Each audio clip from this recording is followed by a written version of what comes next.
I think when you're under stress, you go to your natural self. Where adaptive is you adapt for others. Like, I'll give an example. I have adapted to going to conferences and talking to people and doing what I used to do. That was adapted. It was not comfortable, but I did it. It was not my natural self. I don't know. I could be wrong. Is it okay to be wrong? Oh, really? It is. By the way, it is. As long as you're willing to read and learn.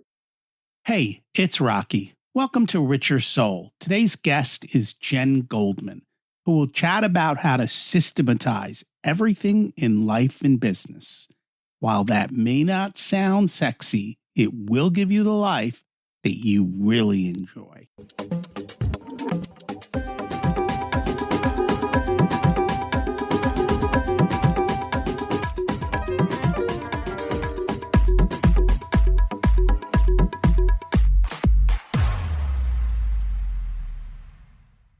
Imagine it's 12 months from now, and you've achieved your major life goals. How does it feel to be in the best shape of your life? To wake up energized, excited about the day? To have great relationships and friends who support you and propel you forward? How does it feel to have an excess of money, to be able to make the choices you want? To be fearless and open to trying new adventures? Imagine being connected to the universe and it providing everything you desire. It's possible over time, and your past does not dictate your future. The only thing holding you back from this vision is you. It's time to take control of our thoughts and use them to our advantage. Welcome to Richer Soul, where we achieve our dreams and bring balance to health, wealth, relationships, time, and spirituality. If you have not had a chance to listen to episodes 1 through 9, I encourage you to go back and listen to the framework behind Richer Soul and how to create the life of your dreams. You can also find all the show notes for this episode at richersoul.com. Is your life easy and does everything flow? If not, you want to listen today. We're going to solve this, and we're going to solve it for every part of your life. We make it simple and repeatable. From getting your kids out of the house in the morning to running your business on autopilot. The surprising part is how it all runs together, and implementing these improvements helps it all. Jen Goldman brings 30 years of experience as a business transformist to small and mid-sized businesses. She's transformed hundreds and trains thousands of service businesses on how to scale up teams, profits, and clients through operational skill and mindset improvements. She's got expertise in strategic business planning, staff and provider recalibration, change acceleration, tech, and everything else. Let's meet Jen and see how she does it. Welcome to Richer Soul, Jen Goldman. It's great to have you join us today. I'm so happy to be here. What a great title and topic. Love it.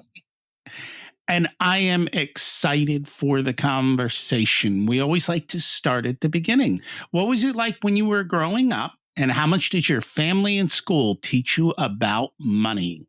Oh my God. So I'll tell a story. Growing up, I grew up to actually a teacher, a math teacher, and a mom who worked in foreign language. She was an assistant in foreign languages in a college. So very much a learning environment. And my dad was very diligent about writing down his numbers. So he used to have this little tiny brown book, and he sat me down, and I think I was probably 9, maybe or 10, in my bedroom, which by the way had math problems on the wall. That was my wallpaper. And showed me how he kept track of what we now know as assets and liabilities. Things you own, things you owe. And when DOS came out in Apple IIe, he kept track of it in, I don't know what it was called. Now it's Excel, right? And showed me how VisiCalc. VisiCalc. Thank you. Oh my God, you know. That's where I learned. That was my first. There you go. So this is where I learned. You put your numbers every month. You look for things, you know, it's like getting grounded, right? The whole idea. And so that's when I started learning about caring about your financial health. And then I will be honest, When I was an early teenager, if I wanted those nice soccer cleats, I played varsity soccer as an eighth grader. I was plucked up. I had to pay the difference. If I wanted some brand name, I had to pay the difference. I did not grow up in a house where things were just given. And I grew up in a town where a lot of kids had a lot of things given. Yeah, so that's how the money thing started. So I knew, and of course back then credit cards were not like ample like now or even Apple Pay. I knew the power of the money because I used dollars, like cash, handing that over. So yeah, so I learned pretty much at a young age. A lemonade stand, oh, that's another one. Lemonade stand. My parents made me pay for the cups and the lemonade. Hey, Whatever works. whatever works. So they were very intentional with teaching you then. Absolutely. But if you had to ask them, did they intentionally think about it? I think it's because of what they came from, which was nothing. And they appreciated where they were, but they also knew how hard work it was and how much more they wanted to have to be able to retire and, do the things they wanted to do. Yeah, so very intentional, but also because, to be frank, they didn't want us on their payroll. Like when I went to college and moved back home after college for a year, I paid rent. They never stopped. Not a lot. Just enough to make me not want to stay. It's funny how that is, right? Yeah, but it works. And it works to this day, right? Like, I wish more people did that. I can tell you how many conversations with neighbors and friends where they didn't, and it is not working out for their kids. And do you have kids, and did you do it with your kids? Nope. I have a 17 and a 19, and they do understand money. They do appreciate, they do keep track of it, although we use an app. We started with green light, and now we've, gone to the adult level. No, they do, but I'm married. And so there are certain agreements of how far we go with financial literacy. I'm guessing your husband doesn't like financial literacy? No, it's more financial dependency. Maybe I should use that word. This idea of, if they want something really nice, the idea of me saying, well, you guys got to kick in a little bit of money for that didn't fly. We're in a good place. And so we could afford to do the things for our kids that my parents couldn't afford, to be honest with you. They really couldn't. Well, if they did, then he would never have been able to retire. So you could have a chat with your husband and say, honey, we're rich. The kids are poor. They need to figure it out. I did.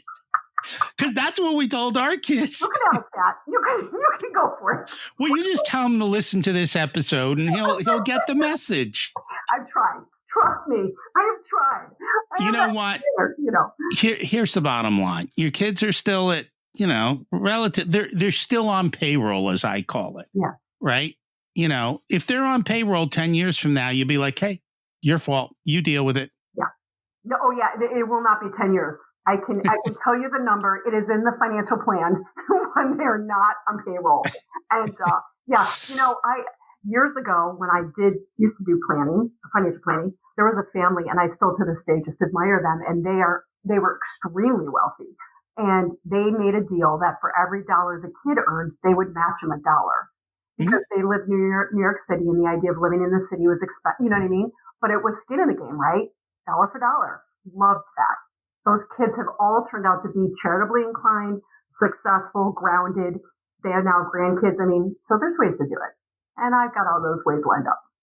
And that's kind of what it is. It's not to say, I think it's more you decide when you spoil them versus them deciding when you spoil them. And that's kind of, I think, the differential is our kids had nice stuff. They did wonderful things. Some of it they had, if it was their thing, they were more likely to have to kick in for it. If it was our thing, it was our gift. And it was, hey, we're doing this. By the way, it's expensive. And we're not saying, oh, this. It's more like, hey, just be aware of what something like this costs. That's it. That's and right. It wasn't about can, can't comparison. It was just awareness. That's so healthy about the can, can't. I think that's, to be fair, where we can get in trouble. And I have gotten in trouble which is saying can't when I know we could. It was, I don't want to do this without you pitching in, and this is why. It's your words, right? How you present it is as everything. And also, the other thing is, you are robbing them of that experience of buying something for themselves, which feels.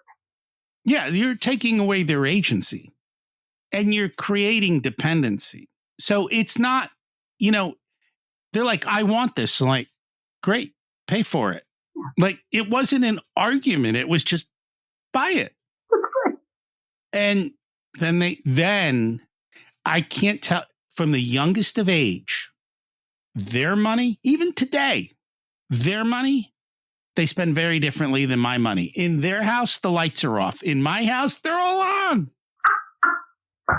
Okay? Like, they're like, yeah, your bill. And they're off payroll. How about the heat? I'm in the middle of starting winter here. Oh, they crank up. It's so cold here. I'm like, would you like to pay for this bill? Would you go ahead? Oh, no, they crank up the heat. They do whatever they want when they come home. At their own, it's freezing. Now I just look at them and go, all right, spend your inheritance. It's still a little bit of skin in the game, right? And I think these are the things, well, people got to choose. But I think too often you have people who don't do that. And, they don't chase money. They value money. And they're like, hey, this is what I love. I'm going to spend money on this. And these things don't matter. I'm not going to fall for society's rules that I must have them. And so they don't. And they're okay with that balance and they're happy. They are happy. And that's, again, it's going back to the rob. Just don't rob them from that experience, just like we weren't maybe robbed from that experience, right? Because it does make you value what you have and then not overdo it most of the time. Food, I can overdo that one. But material items, yeah. It's a choice. Well, you know what? And I think as time goes on, our money behaviors change because we're nowhere near the same place today that we were when our kids were little. We're in a much different place. Yeah. We're also more, I'll speak for myself that I am much more aware about this scarcity versus abundance discussion, and I did grow up in scarcity. No fault to anyone. That was just how I did. So now I realize that as I'm getting older, aka wiser, that the decisions I'm making are based on scarcity, which is fear, and at some point can they be abundance? Because there are people with far less means that are much happier and believe that good things will come their way. And so just recognizing that, I think is the advantage of getting wiser. So do you still deal with that or no? Oh, yeah. Oh, that's why I publicly talk about it like this, because that is my own therapy to say it that many times and hear myself say it. I don't think it's something you can switch. I don't think it's that change in your mind that just clicks. I think you have to acknowledge it. You have to work through it. You have to understand the source of it. And then slowly over time, you can flip that switch. And it does take time. I mean, you figure it took all those years for those habits to be burned in. It takes a little while to burn in new habits. Yeah. That's all. I always joke about the habit changes of, okay, so I say to people as I joke, what do you do, when do you have your coffee in the morning? Because almost everybody except for me seems to drink coffee. And so, do you have it after you shower, before you work out, whatever? What if I told you to change the order? And everybody, people get the shakes when I mention this. I'm like, okay, but that's a change. How long does it take you? And I don't remember, a long time ago, the University of London did a study and said something like 22 days. You repeat the new habit, 22 days, you can flip that. You can make that change. Well, it's actually 66 days. Because everybody's like, 22 days, why is it not sticky? It's actually 66 days. So if you had to change something, any type of habit, whether it's the way you think or what you do, it takes that long of repetitive action and saying or acknowledging to make that change. And let's be honest, I think 66 days, and then I add in like maybe another 66 because I'm going to every once in a while waver, right? I'm not going to do 66 in a row. There's some people that are great and they have that wonderful discipline of doing the same new thing or thinking the same new way every day. I do not. I'm with you. You got to do what works for you. Yeah. Not beat yourself up too hard about it. Correct. All good. So tell us, what do you do these days? What do I do? You mean like during the day? Okay. All right, I'll tell you. So let's see, I'll do percentages. So probably 85% of my time is in the workday. Let's talk about work for a second. Working with businesses, leading them through change.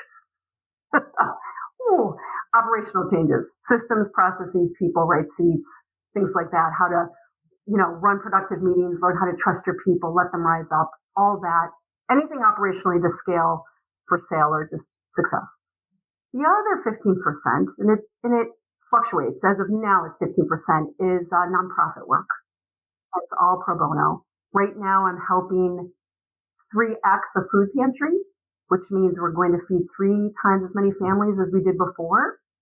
And so my role in that is helping them think about all the steps, filling in the gaps. For example, I'll be doing marketing for the next 3 months to raise some donations and to make people aware that the pantry is where it's located and that kind of thing while they're working on the food distribution part. And then we're going to hire somebody. So, so pro bono.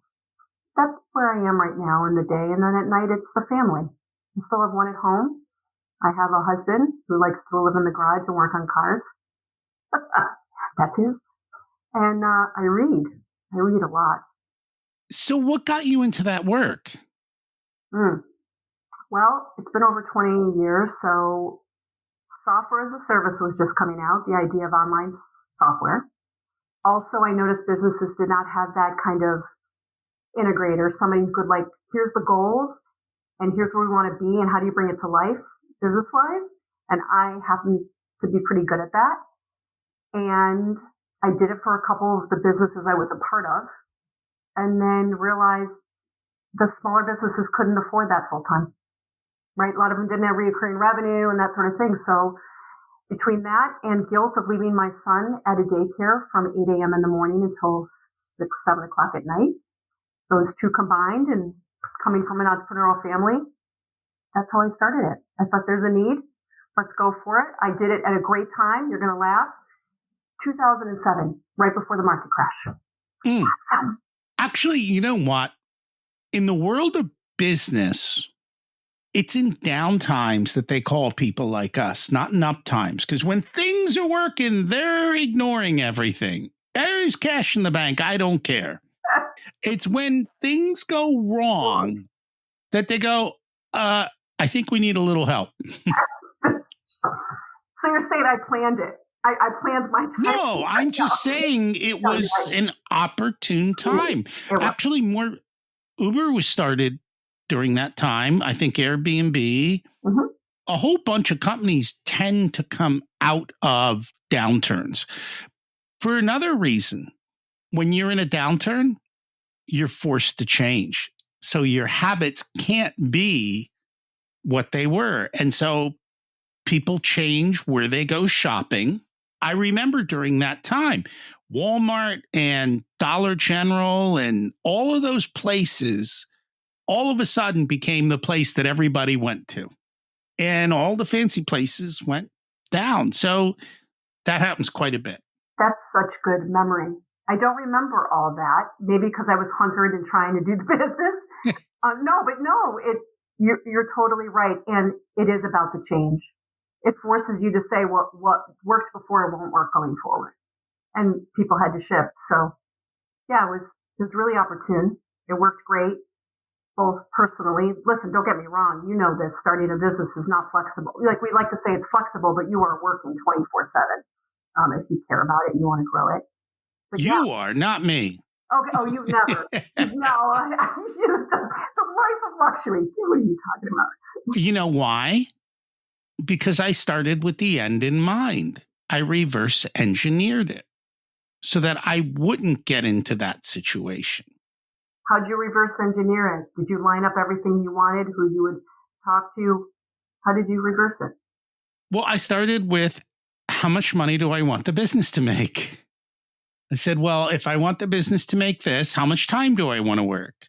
Okay, that means I need to earn this much per hour. How do you build a business that does that? How do you systematize and operationalize everything so that while somebody else takes 4, 5, 6, 8 hours to do what I do in 30 minutes or 20 minutes or 15 minutes, or that I can hand off? So take this podcast, for example, right? When we're done today, I just need to write the intro and outro, which will take 2 minutes. And then at some point, I'm going to record the intro and outro, which takes 5 minutes. And then I'm done. And someone else is going to come in, grab the video, right? Someone else is going to edit the video. Someone's going to same person's going to do a lot of this. They're going to create the shorts. I've taught them how to use the systems and processes to create the blog post, to upload the blog post. Everything is set. And going back to where we started, okay, Excel, today's VisiCalc, there's a line for you. I do have to move your row up. And then they know that starts the process because I just copy and pasted your row. It's got little check boxes for when everything gets done. And they post the social media to the systems we've implemented, and everything gets done. All right, I'm smiling, but I'm going to ask you the question. I'm going to turn the tables up. Yeah. Okay. When you were reverse engineering, were you working full-time somewhere? When I was coming up with the business idea, I was working somewhere. Okay, so at that yeah. point, going back to I just want to be clear for the entrepreneurs in the crowd, right? Were you working 7, 8 hour days, or were you working 7, 8 hour days in your day job and then putting together the reverse on this at night? I'm just asking. I never work 7 to 8 hours in my day job. Well, who does? I mean, what? I worked less because, again, figure out what's important and do what's important and ignore. So let's go back to You had no FOMO. You never feared. I think you're an abundance guy. Like this idea. No. I had plenty of fear. Will this work? Okay. But I had what most people don't. And I got yelled at it a lot by my mastermind group. They'd be like, you have too much runway. I don't see you moving fast enough. I'm like, but that was the plan. I told you that, right? So I had the ability to build a business. And the reality is it takes years to build a business. Right. I said, okay, this is going to take years. I need to figure out how I'm going to live for years without this business paying me. And I'm okay with that. So there was never fear. Like, yes, there was fear. Will it work? But there was never fear. Like, how am I going to pay the mortgage? And I had kids in college when that occurred. Well, that sounds good. You went in very knowledgeable. I think a lot of people get into business thinking within a year or two, it's going to be the cash cow, maybe not to the level they want. And I remember a mentor saying to me, and I was in my early mid-30s when I said that. And he said, 5 years, make it through 5 years, and then you're really in business. And I was like, 5 years is a long time away. He goes, trust me. And he was almost dead on. And so all that time that I was working, I spent a lot of time on the road driving. And I would pick up the phone and I'd call these people. Hey, here's my business idea. Do you think it works? Do you think it won't? I'm thinking 3 years. Does this sound reasonable? And I got a whole ton of information during that time while I was driving for work, which is downtime for work. Yep. Like that was my learning time. So we were able to figure that out. And that's just the podcast side. Everything else we do, because everything we do is based off of Excel sheets. Like even our delivery is Excel sheets. So now the question is how do I continue to automate the Excel sheets so that literally, how do I save 10 seconds? Because if I'm doing something 30 times and I save 10 seconds times 30, now it's starting to add up.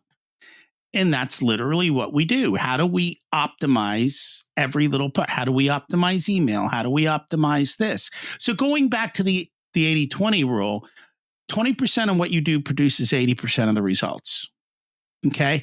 Now, most people would then go, okay, how do I figure that out? And that's all, well, maybe I'll spend 40% and we'll get 96%. And I'm like, you can do 20% in 4 different things and get 80% results. So you're at 320% results versus the next guy. And you still have 20% margin left because life happens, because you have kids, because okay, and I'm sure you've never done this, and I'm going to get in trouble.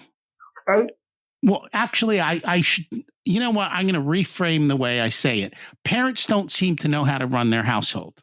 So you're talking about the morning and running out of the house. Oh, we don't know what the kids are doing and wearing. Like our kids wore uniforms. They didn't spend a moment thinking about what they were wearing. Backpacks are done the night before. Like everything is pre-planned so that in the morning you just go. You do. Yeah.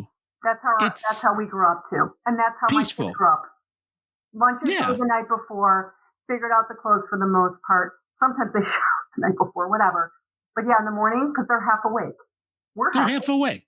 Yeah. And you're always at that point, you're late for the bus and nobody's on time. So if everything is systematized and processed, everything works ahead of time.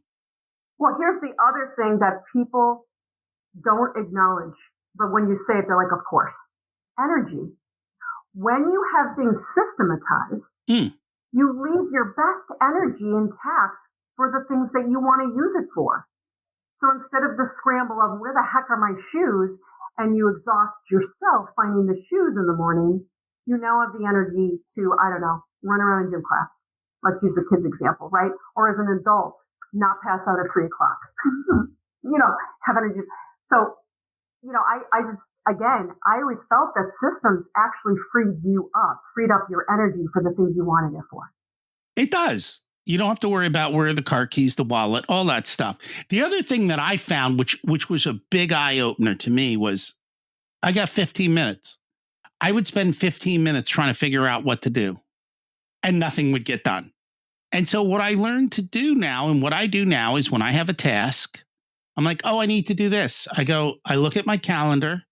I go, there's an empty block, and I put the task there. So when the time comes, I'm like, oh, I need to do this. And I crank through tasks. I'm like, oh, wow. Whereas if you're thinking about stuff and you're worrying about stuff, you'll spend days worrying about stuff and nothing gets done. And maybe you worry about it or you see it because you don't know how to tackle it. And, and this is the other thing. And I literally have this quote on my, the progress over perfection quote, because I think that's also too, that's analysis paralysis. You see it. And I say to people, listen, stop seeing it, write it down. You're right, as a task, as something on your calendar. Just get it out of your head. I think this thing about thinking about it in our heads is an energy suck. I do. The grocery list is on an Excel sheet in the order of the store. Ooh, you're above. Not me. I'm not that organized. In and out.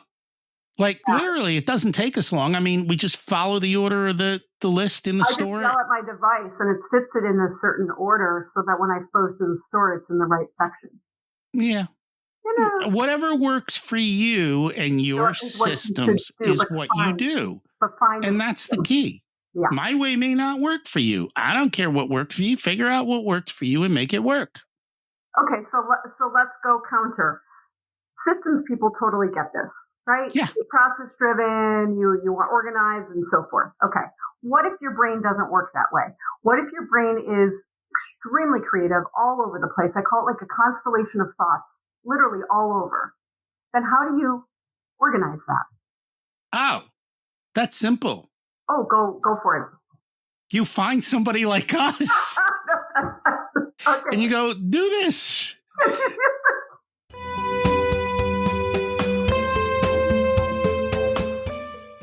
Today's episode is sponsored by Profit Answer Man Podcast. Did you know that most small business owners hate looking at their financials? It's one reason they may struggle with business success.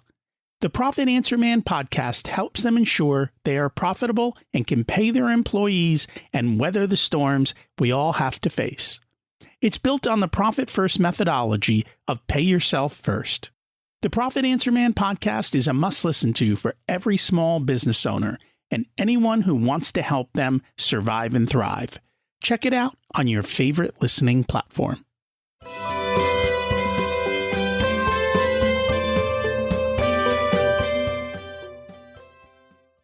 You're familiar with the book Traction, right? Yeah. Gino Wickman's. Yeah, right. Gino's other book. Yep. Gino's other book is called Rocket Fuel. Yeah. Which Rocket Fuel is the person that you described. Integrator. Combined with the person the who visionary combined with the integrator. Yes. So when those two people come together, it's magical. Yeah. Because one person's got the ideas and they're like, okay, that's silly. Yeah, that's silly. That one will work. Let me get that done. And here it goes.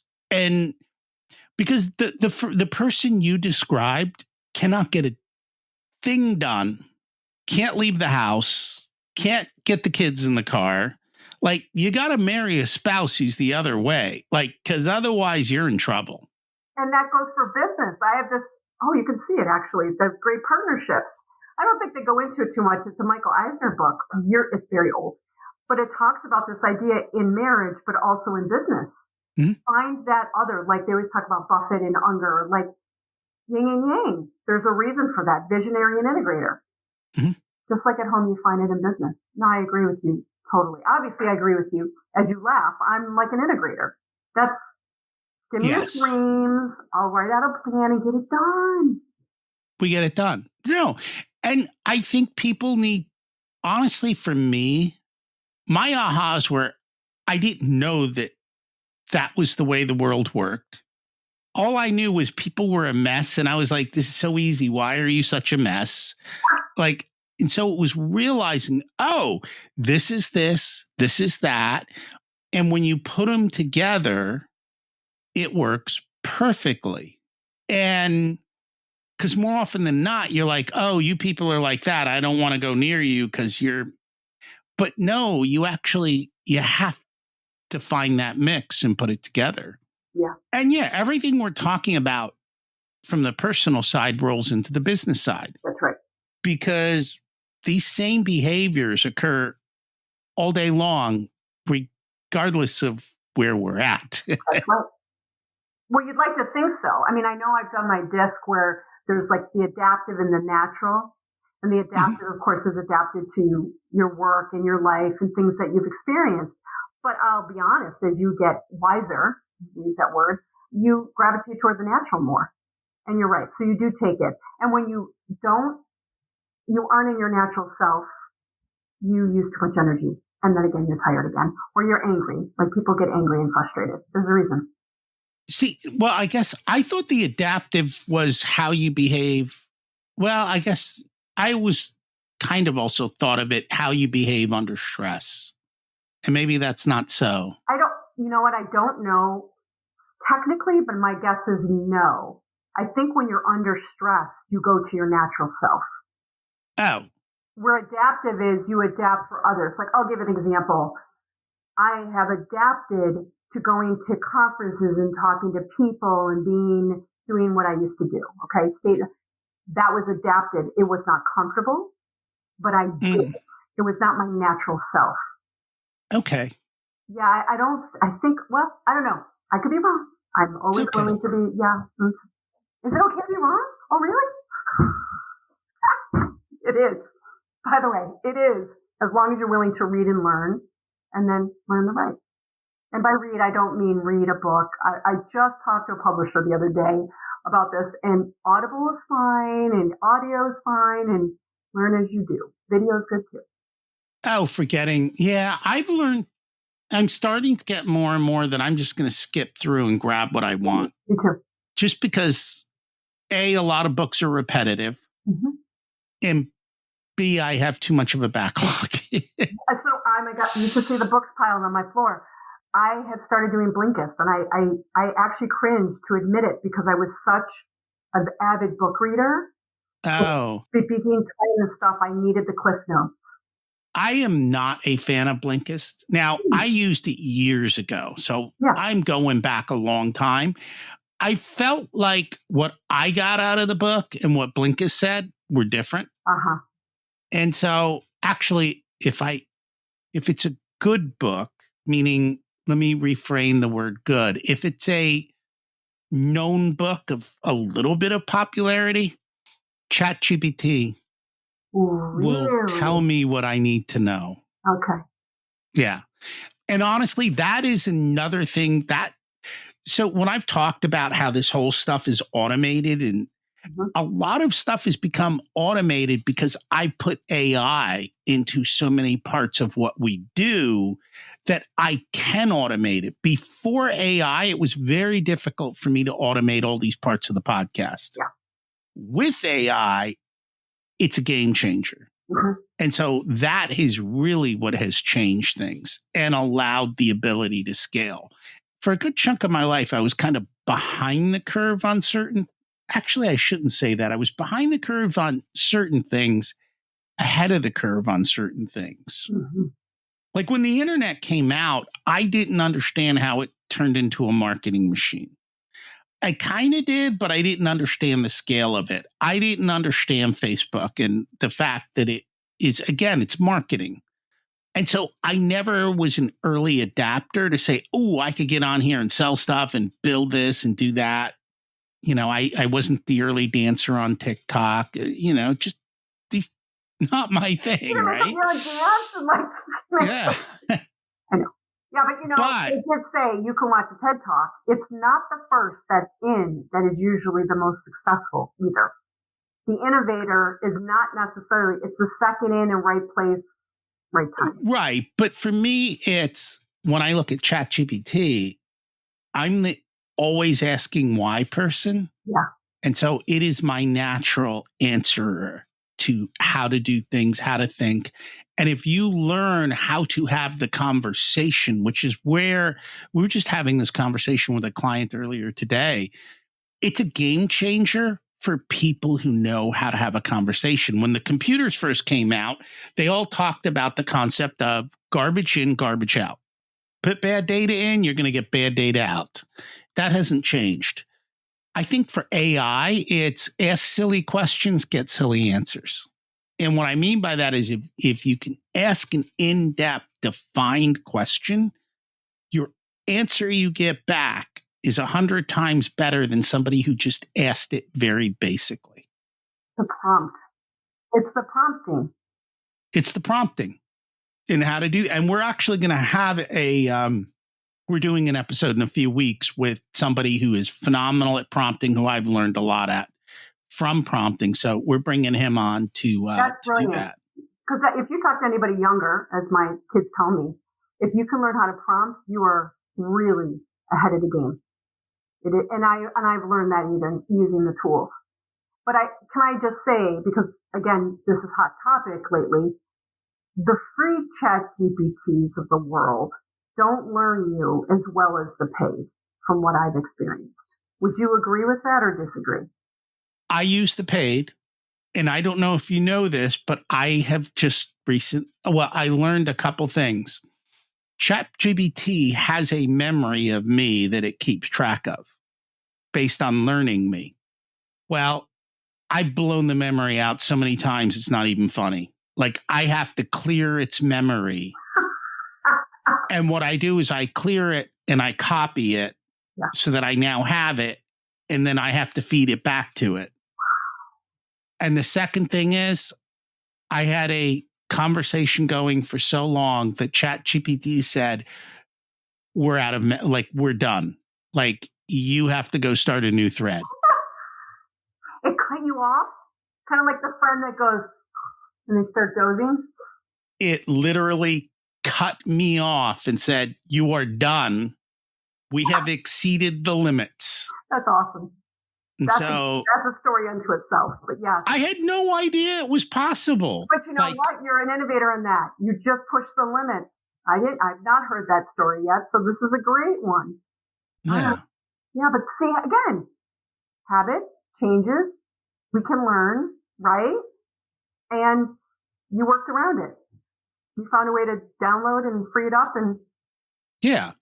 I just asked chat, how do I fix this? And there was enough room just for that question. Well, no, you just start a new thread and you ask the question like, how do you do X, Y, Z? And it tells you. Yeah. And then you go do it. But you have to be able to think through this stuff. You do. I was just going to say the critical thinking, that is the one thing that I will say when I meet and work with owners, the frustration, their frustration with others on their team of the lack of critical thinking and explaining to them that while we're doing and teaching them how to get better while we're fixing things and, improving, you have to let your people think, fail, rethink, fail. And that is tough. That is tough. And it goes back to where we started this conversation about our kids and money. You have to give them agency to fail, and you have to let them take ownership of the fix of the failure. And I think that's where business owners or people in general want to fix it. And then they're defeated, demoted, like there's no buy-in anymore. That's right. And we think we're helping, just like we think we're helping when I buy my kids stuff. That's right. Or they hand them out these fake trophies for showing up. Showing up.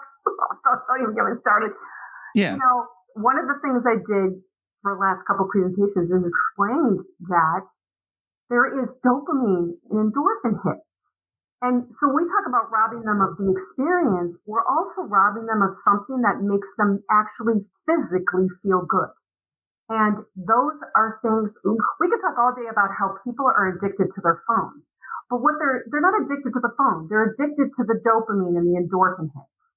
And so we need to give that to them, not on the phone, in work, at home. So when a kid obviously pitches in for something they really want, and then they get that item, and then they have it, and they feel good about it, that's a good physical reaction in their bodies. That makes them want more. That you can be addicted to wanting good moments, right? And hopefully those are healthy, good moments. Same with business. We have to stop that. And I think that if we could go with the processes for a second, let's pull that in. Do processes pull people away from having those wonderful moments? And my attitude is absolutely not. Because if you have a good process in a business, you can delegate down work that somebody higher level normally would do. Because now you're giving that person of a lower skill level clarity around what to do, when to do it, how to do it. So now you can delegate down, give them the kick, endorphins, dopamine, empower them. They feel great. The person above them feels awesome because they're not doing as much work. They're freed up to go higher. It's like this whole great circle upward. I love it. I'm definitely not speak. You just heard what I said.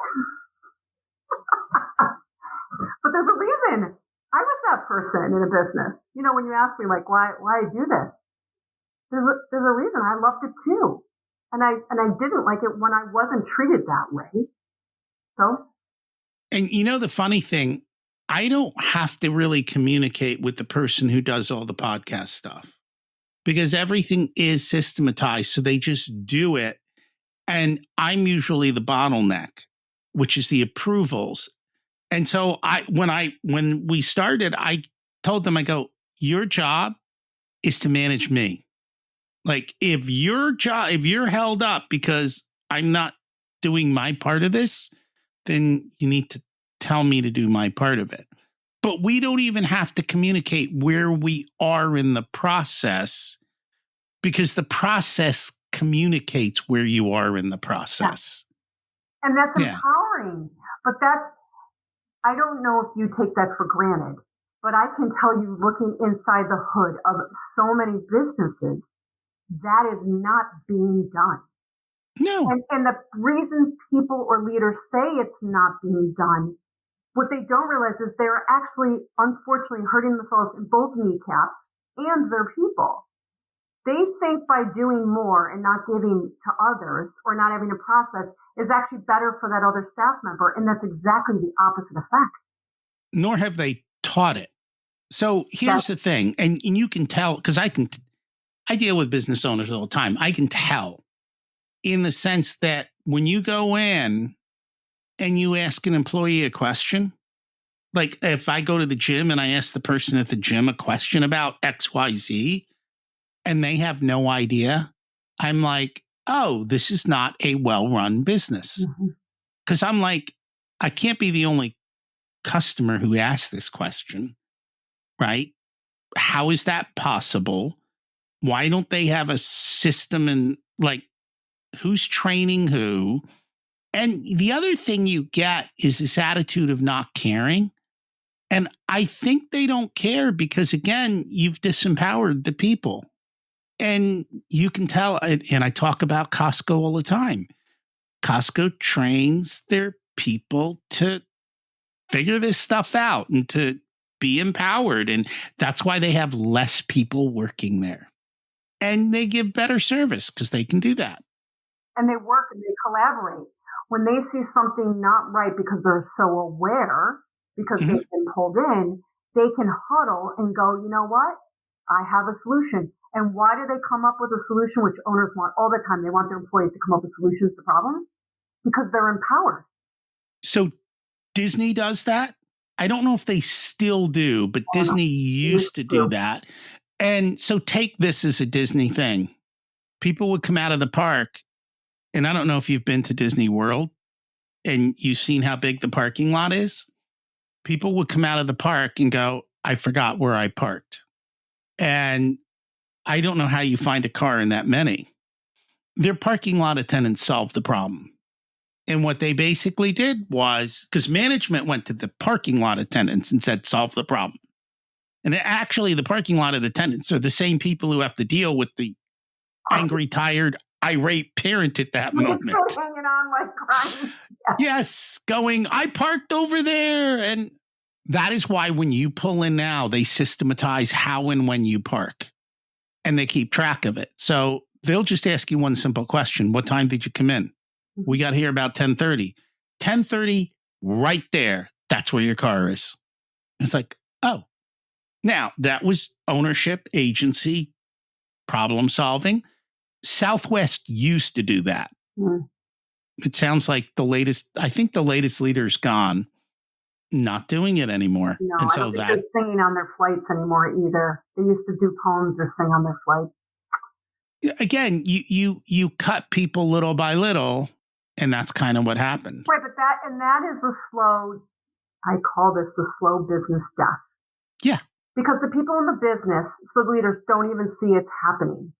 They don't even see the slow decline or the atrophy or whatever word you want to use. We can use, right?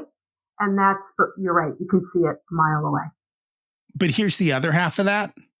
If you get yelled at for telling the truth, you stop telling the leader everything. And so then the leader is thinking everything is perfect when it's not. Right. And emotionally attached. So there is the rose-colored glasses, the blurriness around it. Listen, I have blurriness around my own business, hence why I always, having a coach or an outside party to tell me the truth that I may not want to hear. I think that's important. And if I could, let me go full circle because I am scarcity and grew up with money discussions. The money can show patterns of the slow decline. And it's not profitability necessarily even. There are other signs of that. And there are signs that are, I'm going to say, more math driven. So when bigger businesses talk about KPIs and key performance, we understand that. But as a smaller business, who's doing the KPIs? Nobody. Revenue, expenses, staff turnover, like there's some basics, right? But those are non-emotional metrics and you should not ignore them. Really important. Correct. And I think that's where the other half of Southwest lost its way. Nobody knew where anybody was. Nobody had a system for going, this crew and this pilot is here, and this crew and this pilot is here. And then that's when the whole system blew up a couple of years ago. Wasn't it JetBlue? Did JetBlue buy Southwest? No. Okay. JetBlue was trying to buy Sprint, but that got broken up, and I think Sprint is filing for bankruptcy. And okay, because I've noticed that with JetBlue, they sometimes don't know where their people are, and I'm like, whoa, how is that possible? Like back in the day when there was no internet, okay, I'll give you a little bit more manual. People have to pick up phones. But now, my goodness, not that I'm saying to put trackers on people, but. Well, and that's when they had that snowstorm a couple of years ago. That's what it was. Southwest had no idea where anybody was, That's right. how to be able to do anything. And even though the people were on the plane ready to go, they couldn't get. Nope. No. Couldn't collaborate, coordinate. Well, they couldn't get through on the phone. Yeah. They didn't have systematic ways of doing that. And there are ways to do it. You just have to take the time. To have the process. And I think that's the problem, though. People don't want to take the time to build the system because they don't have time. Yeah. So they. No, and so, when they do it, when an emergency happens, and then they do it, right? And it's like, but that's reactive is never quite good. And by the time you're doing the reactive moment, your people have half checked out. They're frustrated, they're annoyed, they got too far. So do they really want to help in building that at that point? Sometimes no. Sometimes no. So then you wonder when you do a team meeting every week and everybody's silent and nobody's participating. Oh, that's a sign. We did that one. Well, because we did that. Or because every 3 months you've got a new way of doing things. Okay, that's the shiny object syndrome, people. I get it. Yeah. And so nobody believes anything. Like that was when I worked in corporate. It was like, if you don't like what we've just done, stick around for 6 months. It'll change again. It'll be something different. So, maybe you'll like that one. Yeah. Who knows? Yeah, and that's how we got into the why are we doing this?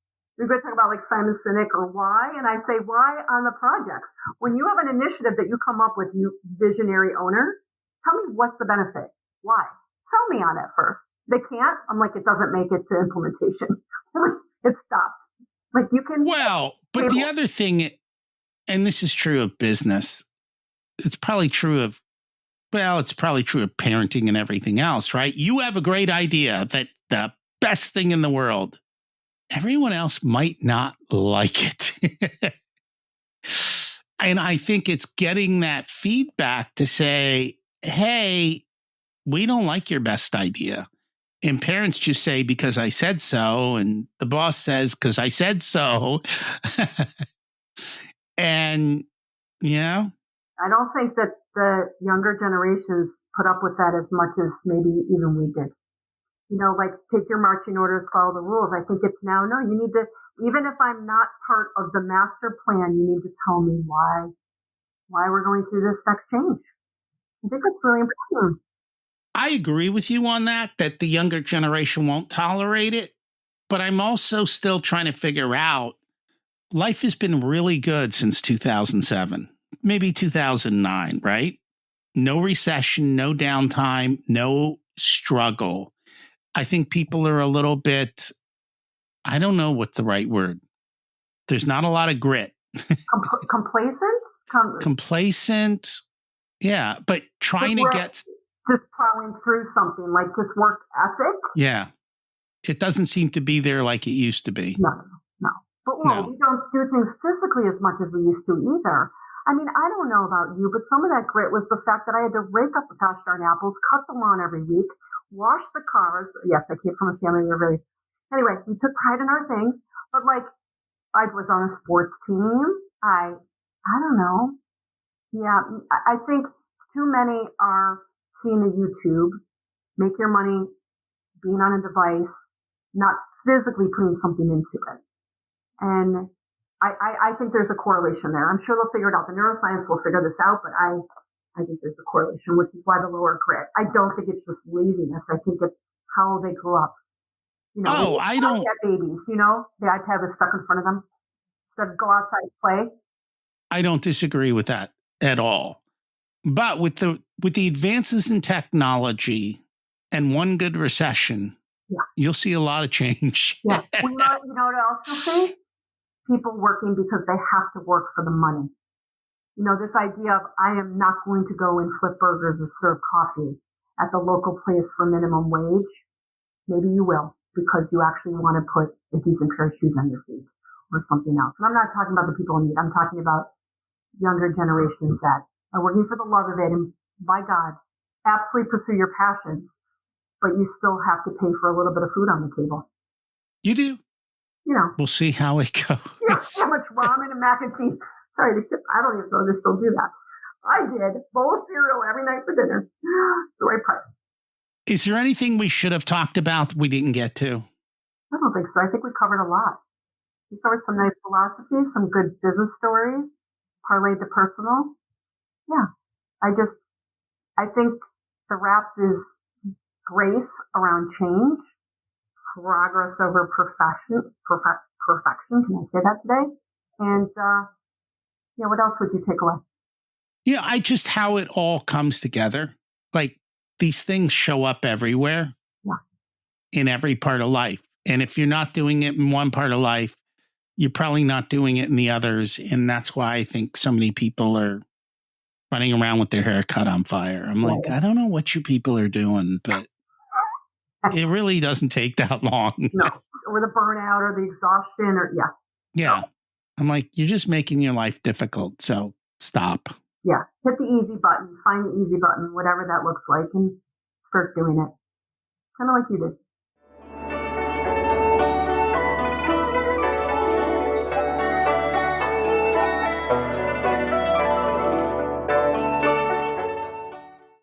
It's time to learn the secrets of life. What's your secret to living an abundant life? Not being in scarcity? Scarcity? Oh, not living in scarcity. Next question. That was my answer for you. It's mine too, though. What did you learn later in life that you wish you would have learned sooner? It's impossible, and you should never try to be universally loved. You are going to have people that just will not like you, who you are, what you stand for, and that is okay. I think right now we're at 50-50. Thank God the election's over. If you were to give an 18-year-old one specific piece of wisdom, what would it be? Oh my gosh. Don't waste your time on time wasters. Like school? I just... You asked me. I was not prepared for that question. I am not going to clarify what I mean by that. Take it pretty nice. Thanks. Because I'm paying tuition for a college right now. Well, yeah, it's an experience for them to have fun. Yeah, to learn what they don't like. If people would like to learn more about you and how you help businesses, what's the best way for them to do that? Oh, gosh. Website, myvirtualcoo.com. I know that's not a bird. That stands for Chief Operating Officer. We'll make sure that's in the show notes. Thank you so much for joining us today. Thank you, too. Always a pleasure. Where can you build out your systems and processes? We use them for everything in our house and in our business. And so we have time to have fun. No stress, no struggles. It works. If you're not a systems person like we are, find one in your life to help you build out your systems. Or find a good book or something else to get you going. If you run a business, you absolutely need to do this, or you'll find yourself in trouble. By the way, do you know someone who would appreciate listening to this episode? Would you do me a favor and share it with them? I appreciate that. Next week, you're going to get me on the other side of the microphone, and I'm going to be interviewed by my good friend and mastermind buddy, Tyler Jeffcoat. So we'll dig into what we just talked about in even greater detail. Thanks for listening. Have an abundant week.